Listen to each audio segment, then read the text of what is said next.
জন্ম, মৃত্যু, পুনর্জন্ম, এই তিনটি শব্দ যেন জীবনের এক চিরন্তন চক্র। কিন্তু প্রশ্ন থেকে যায়, যখন আমরা দেহ ছেড়ে চলে যাই তখন আমাদের আত্মা কোথায় যায়? সনাতন ধর্ম কি বলে আত্মার গন্তব্য সম্পর্কে? আজকের এই ভিডিওতে আমরা জানব মৃত্যু পরবর্তী আত্মার যাত্রা, এর বিভিন্ন স্তর এবং মোক্ষের দিকে যাত্রার গোপন সত্য।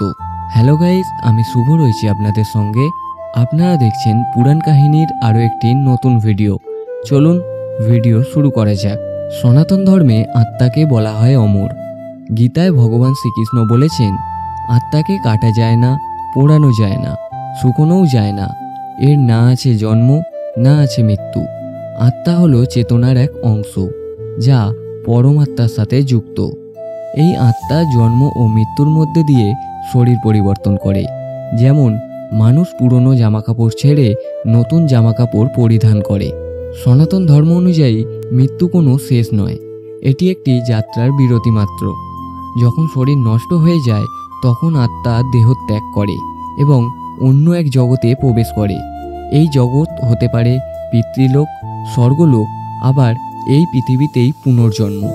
আত্মা কোথায় যাবে তা নির্ভর করে কর্ম, সংস্কার ও চেতনা স্তরের ওপরে। আমরা যা করি, ভালো বা খারাপ, তা রেখে যায় একটি শক্তির ছাপ। একে বলা হয় কর্ম। মৃত্যুর পর আত্মা তার এই কর্মফলের ভিত্তিতেই যাত্রা শুরু করে। যদি কেউ সদাচার, ধর্মের পথ ও সৎকর্মের চর্চা করে তবে তার আত্মা উচ্চতর জগতে যায়, যাকে বলা হয় স্বর্গলোক বা দেবলোক। আবার কেউ যদি পাপের জীবন কাটায় তবে আত্মা নিম্নতর জগতে যাত্রা শুরু করে। সেটা হতে পারে নরক বা নিচু স্তরে জন্মগ্রহণ। মৃত্যুর পর আত্মা তৎক্ষণাৎ এই পৃথিবী ছেড়ে দেয় না। অনেক সময় আত্মা কিছু সময় এখানে থাকে, আত্মীয় স্বজনের প্রতি আসক্তি, অসম্পূর্ণ ইচ্ছা বা অপরাধ বোধের কারণে। তারপর ধর্মরাজ বা যমরাজের অধীনে বিচার হয়, যাকে বলা হয় চিত্রগুপ্তের কর্মফলের হিসাব। এরপর আত্মার নির্ধারিত হয় পরবর্তী যাত্রাপথ কি হবে। কিছু ক্ষেত্রে আত্মা পুনর্জন্ম না নিয়ে মোক্ষের দিকে যাত্রা করে, যদি সে জীবনদশায় আত্ম উপলব্ধি করে থাকে তবে। অনেকেই প্রশ্ন করবেন, বিজ্ঞান কি আত্মার অস্তিত্ব মানে? আধুনিক বিজ্ঞান আত্মা সম্পর্কে নিশ্চিতভাবে কিছুই বলতে পারেনি। তবে অনেক নিয়ার ডেথ এক্সপিরিয়েন্স বা মৃত্যুর কাছাকাছি অভিজ্ঞতায় মানুষ আলো দেখতে পেয়েছে, দেহের বাইরে চেতন মন অনুভব করেছেন। এই অভিজ্ঞতাগুলি আধ্যাত্মিক দর্শনের সঙ্গে মিলে যায়। সনাতন ধর্ম বহু হাজার হাজার বছর আগে থেকেই আত্মা, পুনর্জন্ম ও মোক্ষের ধারণা উপস্থাপন করছে, যা আজও মানুষকে ভাবতে বাধ্য করে।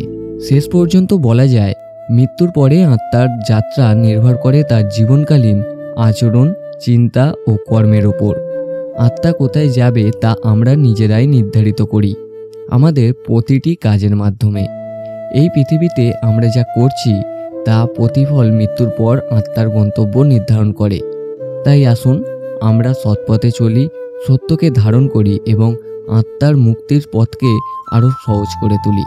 আপনিও যদি মনে করেন এই ভিডিও থেকে আপনি কিছু নতুন শিখতে পেরেছেন বা জানতে পেরেছেন, তাহলে অবশ্যই ভিডিওটিতে একটি লাইক দেবেন। কোথা থেকে দেখছেন এবং এই বিষয়ে আপনার মতামত কি, অবশ্যই কমেন্ট বক্সে কমেন্ট করে জানাতে ভুলবেন না। সমস্ত সনাতনী বন্ধুদের সঙ্গে এই ভিডিওটি শেয়ার করবেন এবং আপনি যদি আমাদের চ্যানেলে নতুন হয়ে থাকেন অবশ্যই চ্যানেলটি সাবস্ক্রাইব করবেন। আসি, আবার দেখা হবে পরবর্তী কোনো নতুন ভিডিও নিয়ে।